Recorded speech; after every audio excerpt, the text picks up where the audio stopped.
Yeah. It was a state championship you went to? Mhm. Oh, wow. Congratulations, Barlow.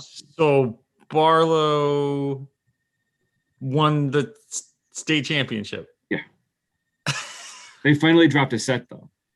So they went 63-1 on sets for the year. Oh, that's fabulous. Good for them. Wow. Is that I mean, they won a couple years ago too. Not the boys. Not the Girls boys. did. Okay, this is the boys. The girls won. The boys had lost to Newington twice before in the state championship. Okay. Wow. Well, that is remarkable, and that's awesome. That just made my day. All right. Well, so we'll call to order this regular meeting of the Easton Reading Region 9 Joint Boards of Education Policy Committee at 9:06 a.m. on June 11th, 2021.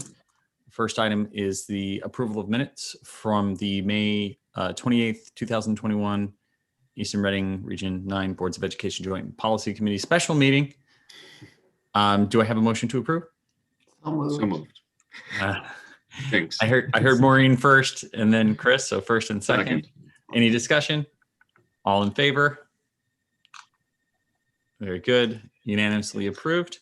The next is the June 4th, 2021 meeting minutes for the Eastern Reading Region 9 Joint Boards of Education Policy Committee regular meeting.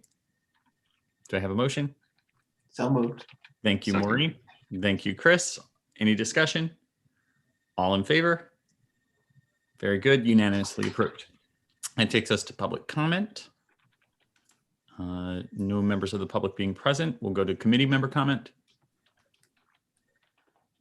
Hearing none, we'll move into discussion and possible action. So I actually provided an update at the Easton regular meeting on Tuesday night and spent a good 15 minutes sort of talking about the work overall and sort of what we've been doing and the progress, and just giving people a really sort of better sense for what we've been up to in the sort of total arc of the discussions. And so our first item is the CAPE model policy review, which has been the work that we've been doing, right, for some time, looking to take that, review it, understand where we want to sort of make it more relevant to our own districts, and also along the way identifying places where we can clean up and sort of rationalize the language across our districts. I think the place where we have been for the last, let's say, 2 months, where we've been really focusing the majority of our time, is in something that's sort of adjacent to the 9000 series, or what would normally be found in the 9000 series, but is a special creature for us because of our cooperative arrangement to share a central office and to come together periodically to collaborate on work.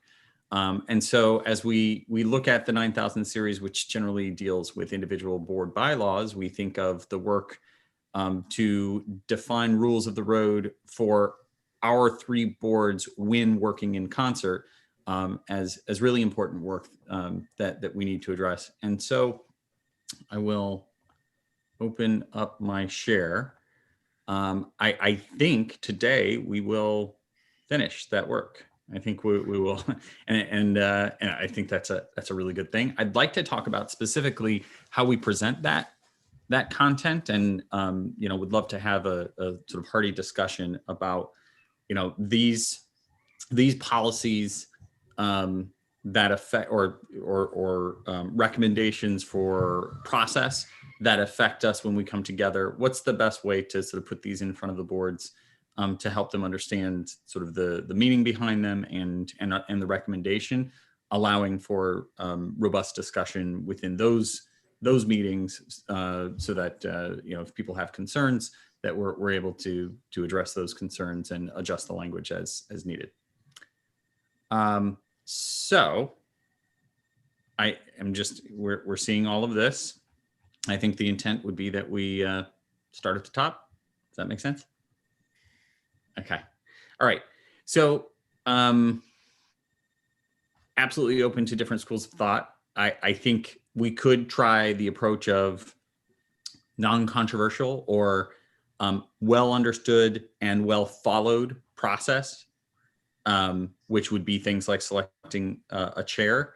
I don't know how many items down the list we get. I'm not convinced that well understood and well followed sort of standard operating procedure is sort of universally accepted on how we set an agenda.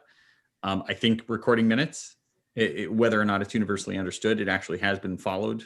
The practice that is articulated here. I think defining a committee charge probably is not sort of universally understood, but I do think that we have followed that as we've sort of done this work more recently to say how are we sort of pulling together a joint committee. So any thoughts about the idea of two buckets to say here's the easy stuff and now here's the hard stuff?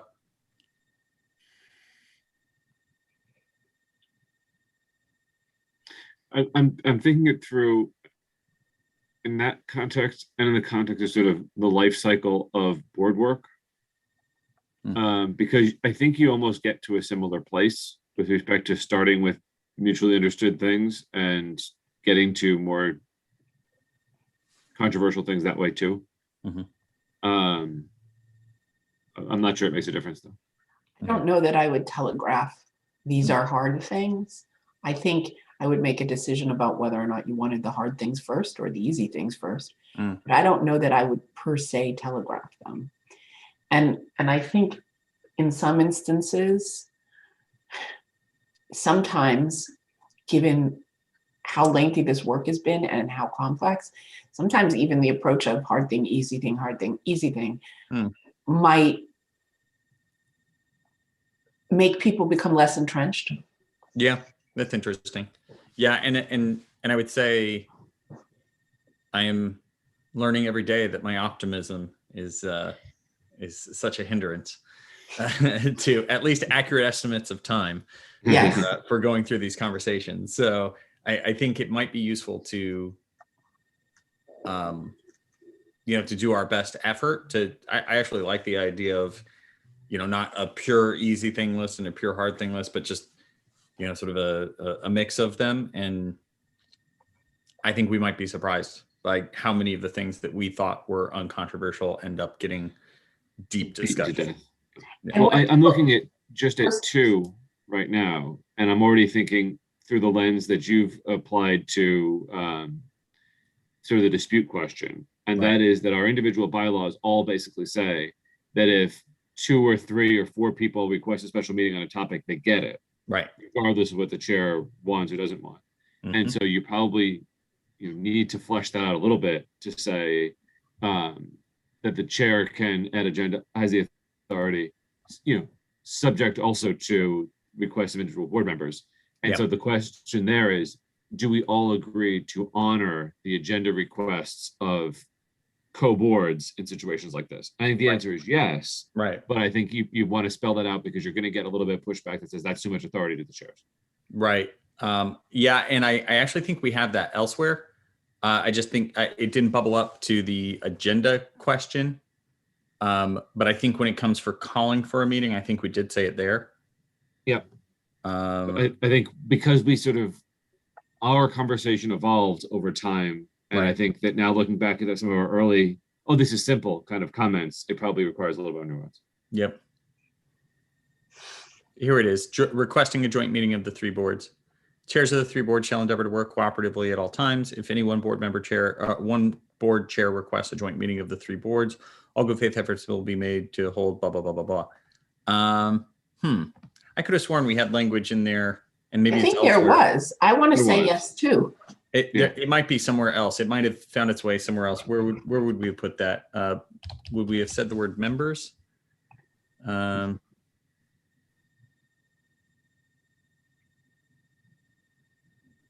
Opportunity for members of each of the 3 boards to discuss jointly.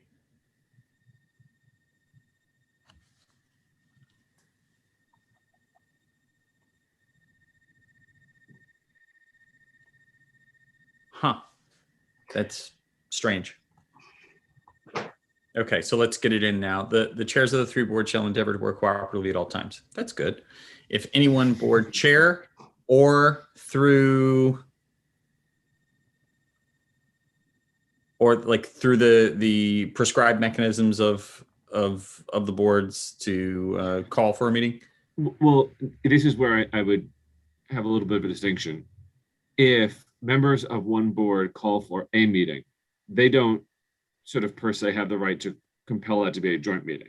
I think that could still be vested in the chair to say, hey, my board is looking for a meeting to talk about the performance of the director of technology who doesn't exist yet. Right. I think this rises to the level that all three boards should be discussing it together, not just my board. I don't think that but if it's on a topic that we've prescribed should be discussed jointly, then let's say it's not. Let's say they want to talk about math curriculum.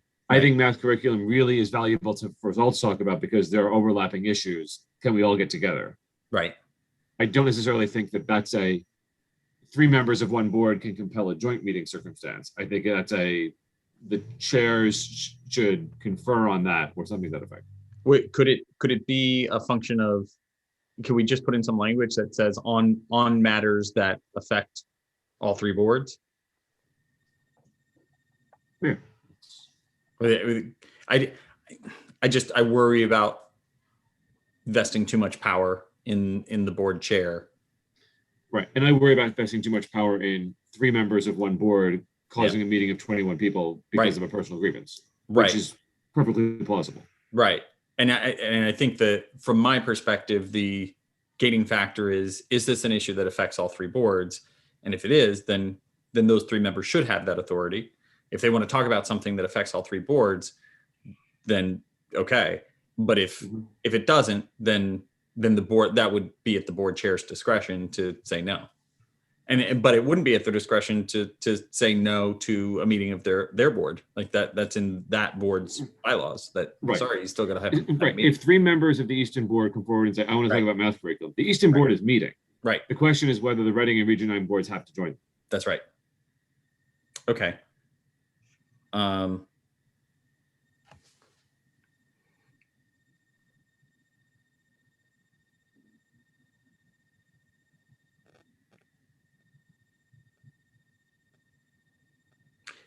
If any one board chair upon their own initiative or at the request of blah, blah, blah, blah, blah.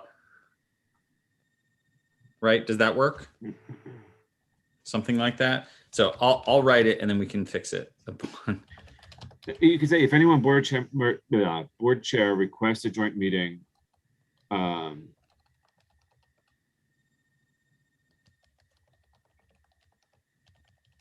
or if members of an individual board request a special meeting pursuant to their bylaws on a subject that concerns all three boards. Right. For the purpose of have you had a circumstance in which there has been a tri-board meeting at the request of a minority group like that? I don't think there's been a request for a special meeting at the request of a minority group in my time. Okay. I don't think it's particularly common for special meetings to be forced. I think that's because at the moment, all three boards are generally cooperative, and generally speaking, if anybody says, hey, this is an issue, everyone can say, let's talk about the next regular meeting, or nobody's playing agenda games on right. three boards, really. That's right. I mean, I look to places like Bridgeport where there was a period where they didn't have regular meetings at all because there was a interpersonal dispute, and so they canceled all the regular meetings, and the chair decided exactly what was said and not said and things like that. I hope that level of dysfunctionality never pervades this. Right. Right. Right. Chair of the three boards shall endeavor, chairs of the three boards will work. Okay. If any one board chair upon their own initiative or upon the request of, I mean, what's the right way to sort of generally say per the rules of their board? Or when a special meeting is called by any individual board pursuant to their bylaws.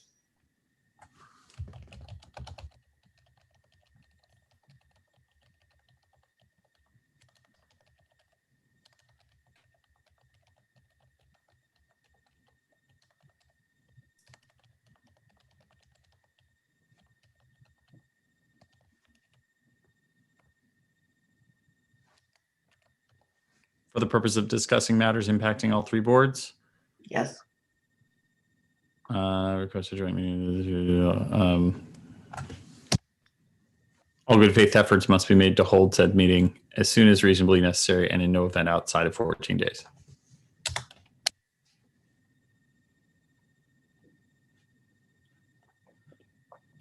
There is again an authority question there, because if you're worried about the tyranny of the minority, that gives the tyranny of the minority more power in forcing a meeting within 14 days, right?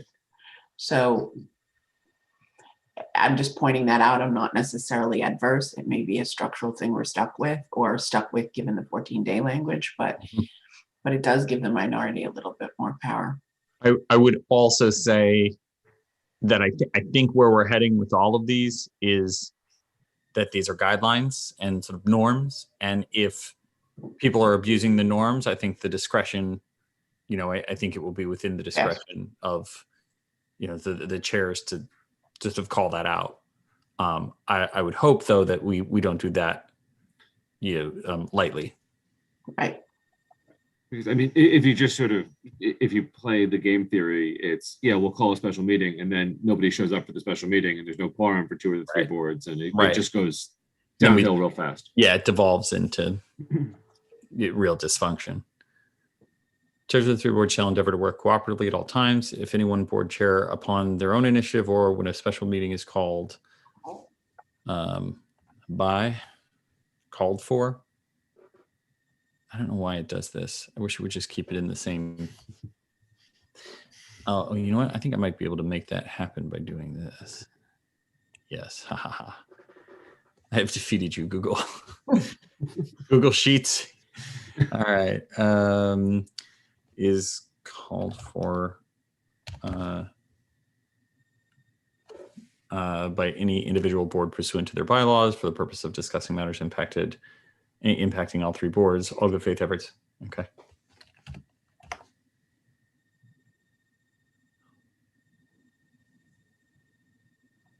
think we need longer sentences in here. Okay. Okay. What might be an interesting way to arrange this, and it would kind of randomize it a little bit, which might be a good thing, is kind of imagining a use case or a story of calling for a meeting. Okay. Next thing is this. And then, it's like setting the agenda, right? And sort of in that, and then, the resolution of issues would tend to be somewhere towards the end.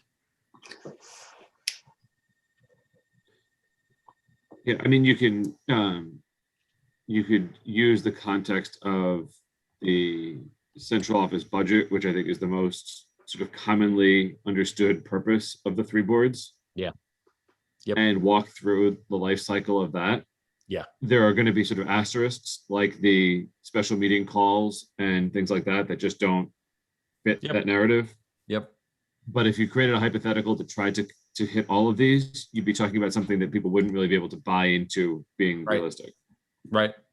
And I think some of these, the chair, the chair of of those meetings and recording minutes, I think that's like at the after, it's either prefatory or it's an appendix, basically. Yeah, I think at the beginning, I think that makes sense. You just got to be careful that that's literally only a 5-minute conversation and not like a 90-minute filibuster on what it means to be an agenda. Right. Right. I'm just a bill.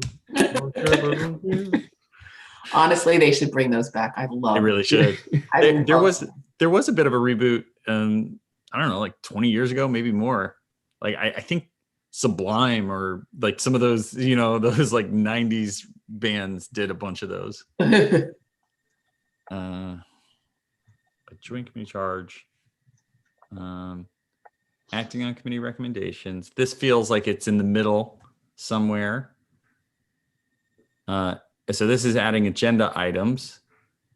I mean, the committees, there's sort of a bucket to me that is scope of authority and defining what the authority the 3 boards have. And as part of that, it's what authority do the joint committees have? And the joint committees have the authority of recommending things to the three boards unless they're specifically delegated to do anything else. Mm-hmm. And does that get you into a conversation about the three boards exist for the purpose of basically jointly managing a central office and having the general purpose of efficiency across three independent school districts that serve the same communities? So when we think about that in the flow of a meeting, I think of the joint committees as like where in the agenda almost do those joint committees come to provide? Yeah. I mean, maybe instead of going through the central office budget, you use the bus contract as your Right. your template, because that Right. will be a recommendation coming out of a joint committee that is Yep. being acted upon. Yep. So if we started with the chair and recording minutes, and then calling for a meeting, requesting a joint meeting, and then setting the agenda, then let's just take a look, make sure we're not missing anything. You could put calling for a meeting before. You could put that first. Right. Let's actually bear with me. I'm gonna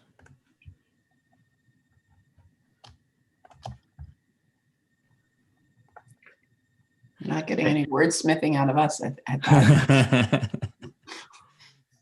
let's see here.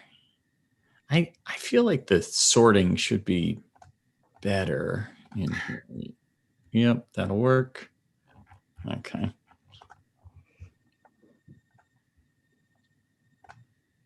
Okay. So the chair, this is kind of the automated stuff. These two things are just automated. This is on the schedule and should be relatively uncontroversial. Asking for a meeting, outside of normal or regular board meetings that are set, right?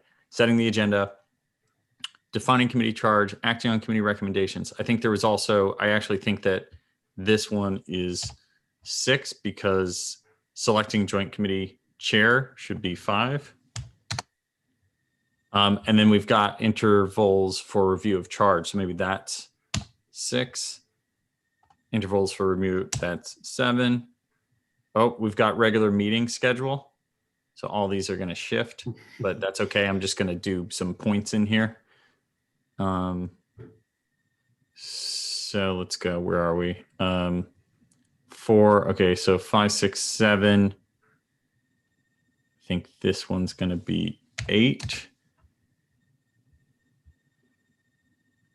And regular meeting agenda, I think that's going to go up here with the same, like requesting a board meeting. This is actually like 2.0. And this one is like 2.1. Does that make sense? It's kind of the variant on the regular meeting schedule. Mm-hmm. All right. I'm going to there's got to be an easier way to sort. Whenever I'm doing real Excel stuff, I'm in Excel. But let's see here. Why isn't there an easier way to do it? Sort sheet by column A. But I don't want you to move my top row. You're going to move my top row, aren't you? Oh, no. Oh, cool. Okay, that worked. All right, so it works. Wonderful. All right. So we go meeting governance, selecting a chair, recording minutes, fine. Setting regular meeting, requesting a joint meeting, setting an agenda. I really like this. This makes sense to me. Defining a committee charge, selecting a joint committee chair, intervals for review of that charge. So that should probably come after that. Call this 4.1. Intervals for reviewing or of member. And by the way, as I'm doing the 4.1, I'm realizing we've got sections in here that, we'll be able to paint by numbers to put this into a document. Intervals for review of members, let's call that 4.2. Acting on committee recommendations.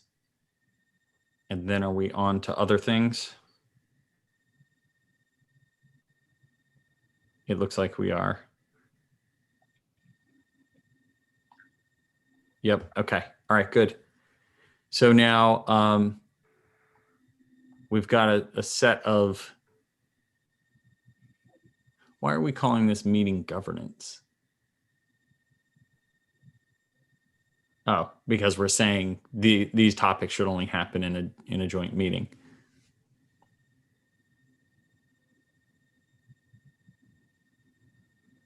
Adoption, yep. Yeah, that gets into the general sort of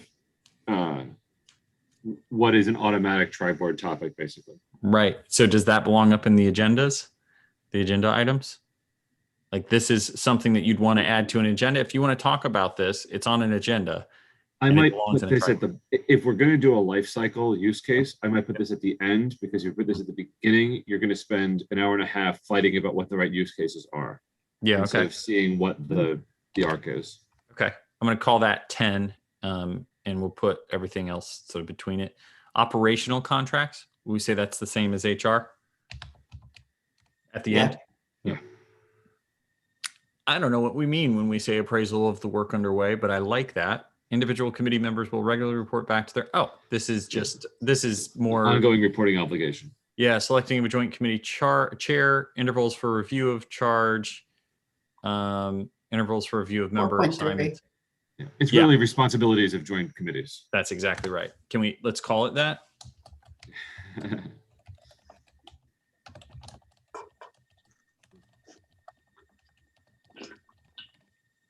Good.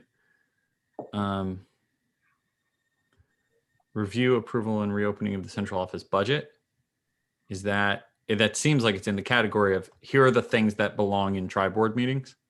Categories of things that belong in tri-board meetings. Right. Okay. So, and we can rearrange the placement inside of the 10 series. Hiring of senior central office personnel. This list now sounds like a game of Family Feud. We asked 21 board members what belongs in a tri-board meeting. The top 10 answers. Top answer.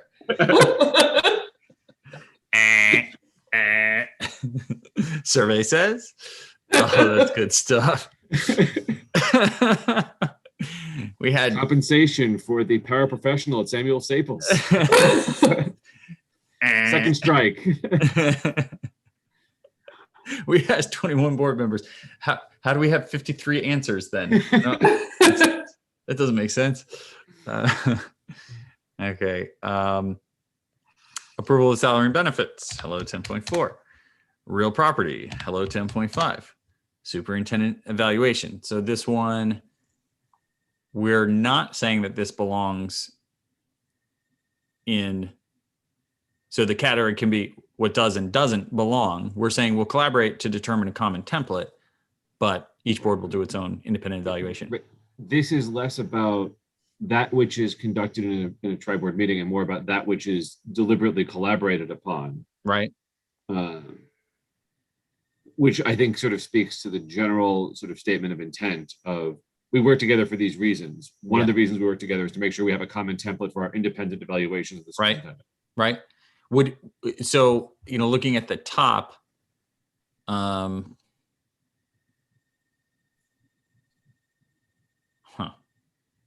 maybe not. Where else did we have? We had some other language like that. What do we think? And by the way, just aside on that specific topic, we do have that on Monday, right? On our Monday meeting, we're talking about the evaluation. Yeah. Okay. All right. So I have the sort of sample template that I think we were gonna use. We should send that around and just make sure. Yeah, we could talk about that this afternoon and then circulate it. Yeah. All right. Chairs shall collaborate. So I don't. This isn't 10 series. Is that right?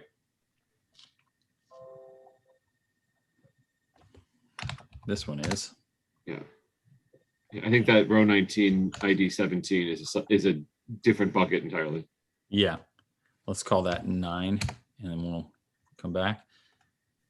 All matters regarding employees outside of the superintendent and executives reporting directly to the superintendent shall be addressed within the bounds of a reporting relationship only based. That's really good language.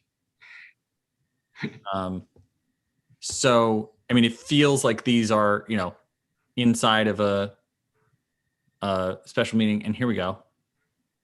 This is where it was. Ah, I knew it was in here. Such a Yeah. meeting shall be called by any one board chair or any one board pursuant to board bylaws pertaining to the calling of special meetings. I like that. We just didn't have the word board members in there. Okay. What's happening?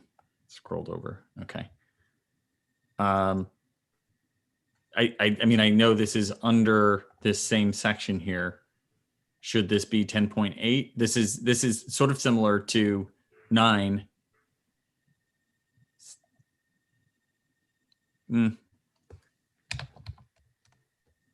Yeah, it belongs with the other stuff. Adding agenda items. So this now we're down to the resolution of issues section where I think we're suggesting maybe there's different levers for procedural versus substantive issues. And I know we talked about this at length last week, so maybe I need to go watch the video back. Where did we land? Did we say we were simply going to present like here are options? Do we want to enshrine any one of these options as the process? If not, then we're all agreeing you don't get to, sort of selectively use these when you're on the side of the majority. right. You don't get to define the process when the conflict occurs. Right. Based on the problem in which side you're on. Exactly. So maybe that's the language you say, that the recommendation of the committee is that we do not get to define the process when the problem arises. We have to define the process before. So we as a committee are not wedded to whatever the process turns out to be. We're wedded to the idea that we don't devise it on the fly.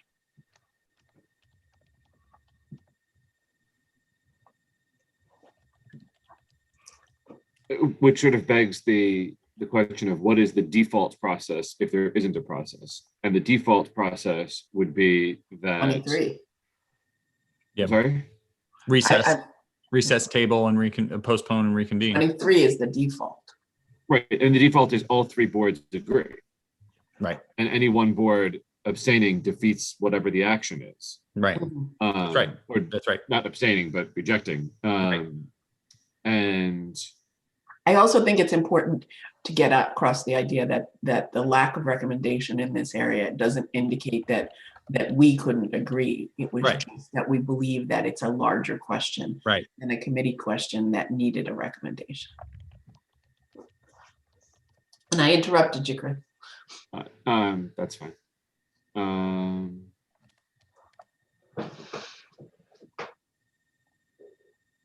I think there's sort of a subsidiary question that lurks here, which is, let's say that a proposal to do X is brought to the 3 boards. Mm-hmm. And let's say that the question is called on that and it fails. Mm-hmm. For how long is the issue dead? Right. In as much as if somebody made the same motion 5 minutes later, and it carried, what results? What has to change to bring an issue back to the table? Particularly, let's say it's easy in the central office budget context to say, okay, we'll change it by $5 and vote again. It's a different motion.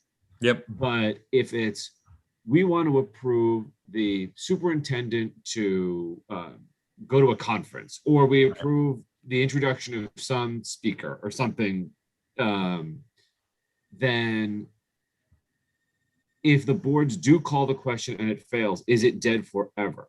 And is that a reason at that point to say, hey, let's do the recess reconvene to see if we can bring consensus around something? Or is that sort of a pocket way to avoid it failing, which puts up, like, there's machinations there. And I think that's sort of the subsidiary question of, for how long is something dead if it fails?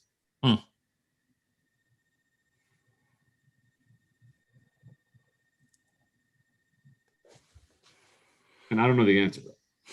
Yeah, I don't know the answer either, and it gets to some of the same kinds of gamesmanship that could occur if people abuse that. And so what is the mechanism for, sort of shutting down that kind of gaming and moving on? And if two boards approve it and one board fails it at a joint meeting, but the following week, one of the board members who was the minority comes to their regular meeting and says, you know what, I thought about this and I want to move to reconsider that issue and now I want to approve it. Right. What result? Right. Outside of a joint setting.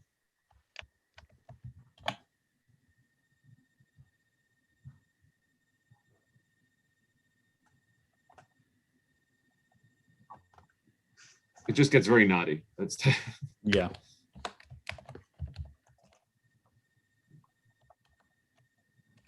Okay. There we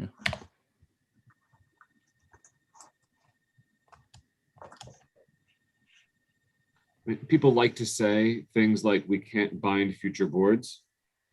I don't know what that means. But I don't know what that's born on besides an unwillingness to make a long-term decision. Yeah, I think that on its face, that's just not how this works, right? We have bylaws, there are certain rules that bind the boards, and we bind future boards all the time. Right, we bind future boards all the time when we sign a contract, when we do, right? And yet there are mechanisms in place that give future boards discretion to either suspend policy or to pass new policies. What we're trying to do is create a set of norms that we can point to and say, hey, this is kind of the contracts that we've signed with one another about how we're going to, conduct ourselves. And let's be really clear about that. And if there's a bad actor, someone who is intentionally trying to grief that process,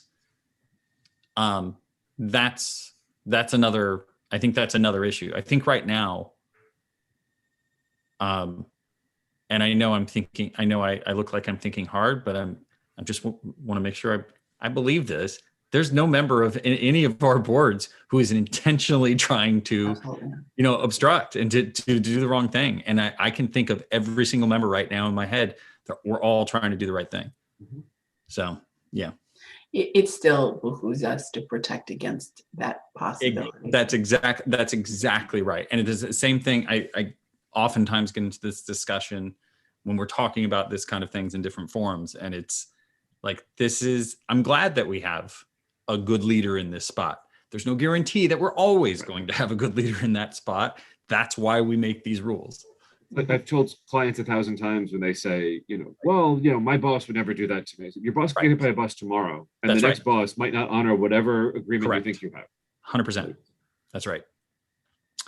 All right. So I put those options all under one heading, and then that allows us to say, here is our recommendation, is that we either choose one of these or we don't. But if we say we don't, then we're really not, and we don't get to just call it these things in the future when one of us happens, when any one of us happens to be in the majority on an issue. I think in our recommendations last presentation, we should be very clear to say it is our understanding that the default rule is. Yeah.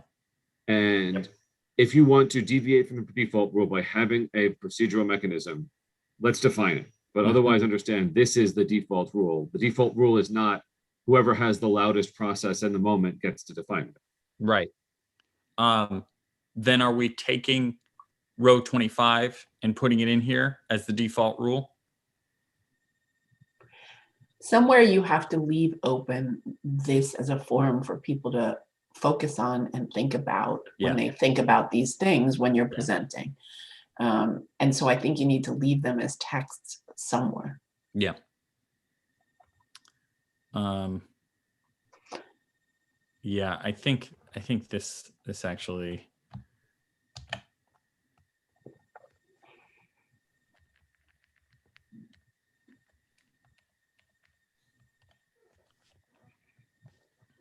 Right. That makes sense.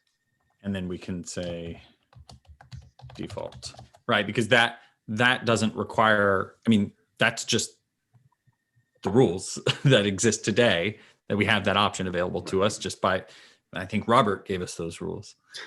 I think what sits above even that process option is that it is the default expectation that nothing is adopted unless all three boards adopt it. Right. There's going to be an asterisk there. And if you think about, for example, the surveys that were just adopted, Right. I think lots of folks walked into that meeting with the expectation that if any one board approved it, it would be approved for that district. Mm-hmm. Right. And Right. so that is different than it takes all three boards to take action. Right. And so we want to be very sort of clear as to what those sort of lanes are, to the extent there's a distinction between requires all three to be binding and any one board can take a unilateral action Right. on an issue of common concern. Right. To the extent it doesn't create an offsetting problem. Right. Yep. Okay. So then resolution of issues. Do we leave the questions about sort of these are just kind of notes, procedural and substantive, and whether or not we want to introduce that as a part of, maybe we want more than one process option. And if we do want more than one process option, then maybe we want these. I think you can say that we have identified a number of areas in which the three boards might disagree. Some of them are procedural as to how meetings are run, and some of them are substantive as to how the work is approved or action is taken. We don't have specific recommendations for how to resolve disputes in these areas, but to the extent that it is beneficial to have a less onerous dispute resolution mechanism, we would suggest that the procedural ones have that less onerous mechanism.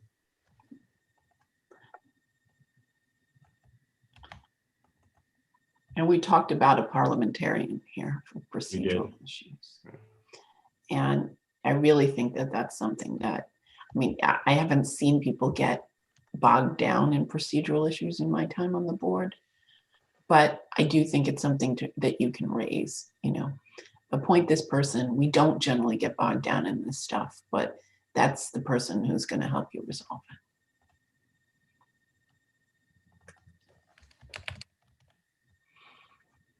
Okay.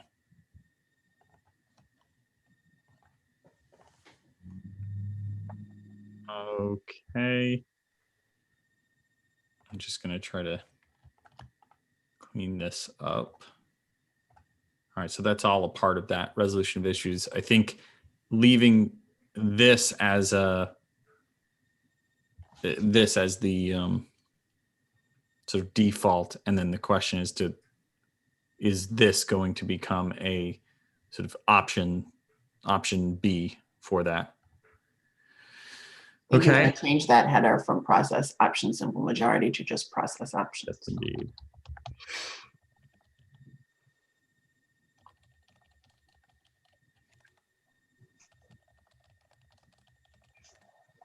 Okay. And I just want to go back and see, do we have numbers for everything? We do. Let's give this, let's see. Is this, we've got our 10 series. These are the things that bring us together. Do we finish with the resolution of issues? No. That's the thorniest part of this. And I'm conflicted too, because I don't want it to bog down and break down at in the middle. Right. But I also, and sometimes I think, okay, build on what you can. Mm-hmm. But I don't know. I wonder about like the flow that we have been talking about is roughly how we get a meeting called and how we get agenda items and sort of all of that. This is the beginning of the meeting. The only thing this is the middle of the meeting or the end of the meeting, those places where we're trying to resolve an issue. It is in the chronology. Do you want to add something that might create more ease of agreement, like public and board member comment, and talk about whether or not we put parameters around public comment and board member comment for these meetings?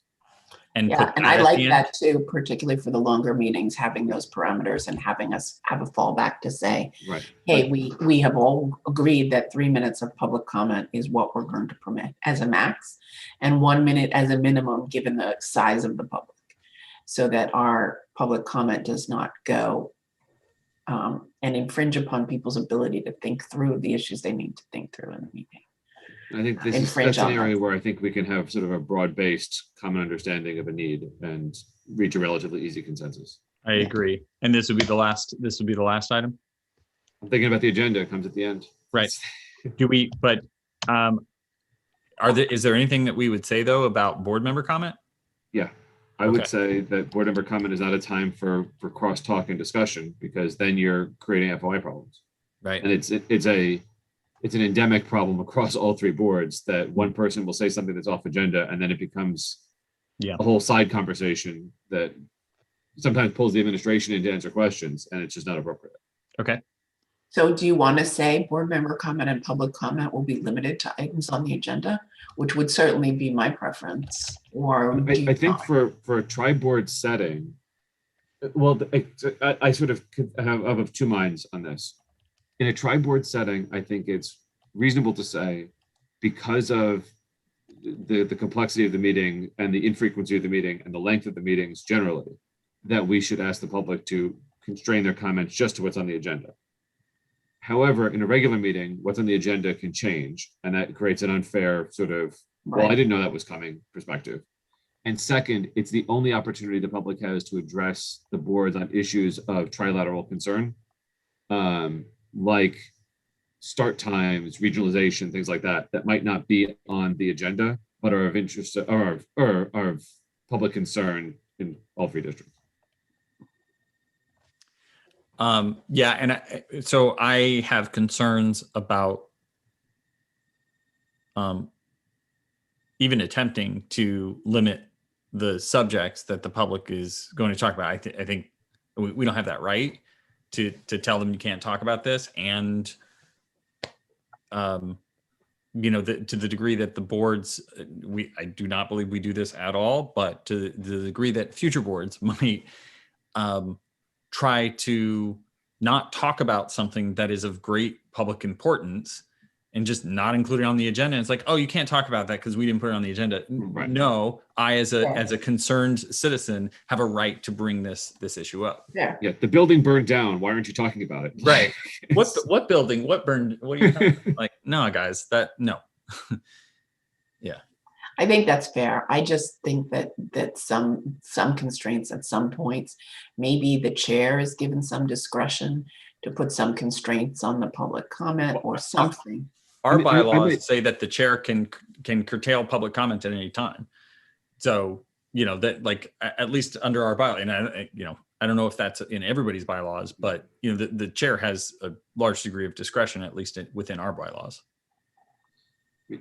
I would be comfortable saying that public comment should be limited to matters that touch and concern the educational program of the two towns. Should not address any individual personnel or student concerns.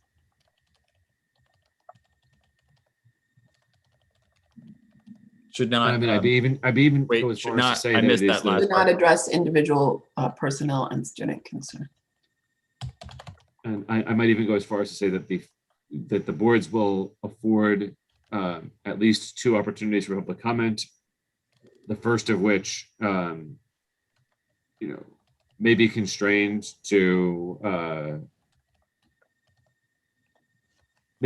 by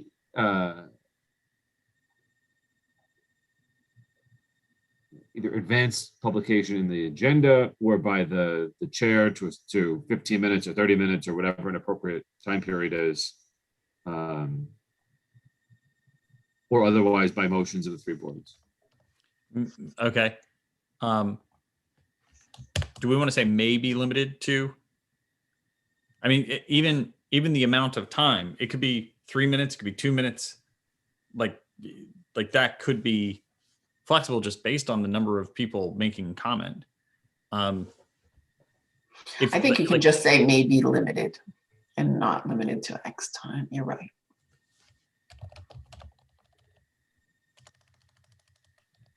I do wonder whether for tri-board meetings in particular, we should adopt sort of an agenda publication model. The Reading Park and Rec commission, when they publish agendas, say public comment, and I think it's parentheses, no more than 5 minutes. You know, Right. no individual person talks for more than 3 minutes. If there's more than this, it says it goes to the end. Yep. Just sort of to give a clear signal that public comment is limited to 20 minutes at the beginning of the meeting, whatever it is, so that by 8 o'clock, we're on to the business on a conventional 7:30 start.